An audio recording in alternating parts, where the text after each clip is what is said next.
Сәлем достар, каналыма қош келдіңіздер. Бұл видеода іш қату және оны үй жағдайында дәрі-дәрмексіз емдеудің жолы жайлы айтатын боламыз.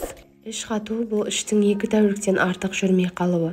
Ішектегі өзгерістерден, геморройдан, ісіктен, колиттен, жүктілікпен босанғаннан кейін пайда болады.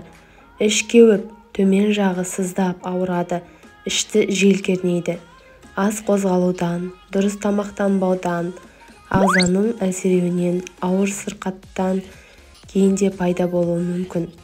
Іш қатудың 2 түрі бар. Атоникалық іш қату және созылмалы іш қату. Атоникалық іш қату бұл қаназдық, жүдеу, ұзақ уақыт отырып жұмыс істеу, уақытылы тамақтанбау кезінде ішектің бұзылыстардан, босаңсуынан пайда болады.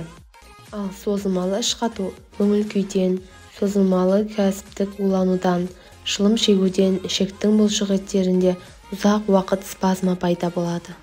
Атоникалық іш қатуды үй жағдайында емдеу үшін 180 грамм бал, 300 грамм інжір жемісі, 500 грамм тікенді қара өрік, слива, кепкен өрік жемісі 300 грамм, 50 грамм сена жапырағы керек болады. Бәрін ет тартқыштан өткізіп, жақсылап араластырамыз.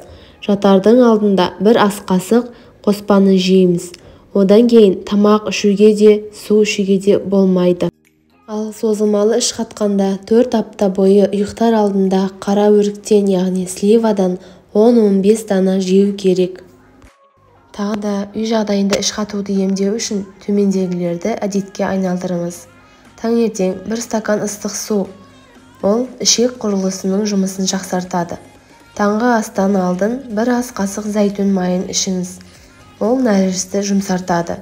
Күніне 1,5 литр су ішу. Ішті алақан арқылы сағат бойымен уқалау. Ол ауырсынуды басады. Тұрақты түрде спортпен айналысу, қимыл қозғалыста болу. Ал достар, ем болсын. Бұл видео сіздерге пайдасын тигізсе, каналыма жазылып, пікір қалдыруды ұмытпаңыздар.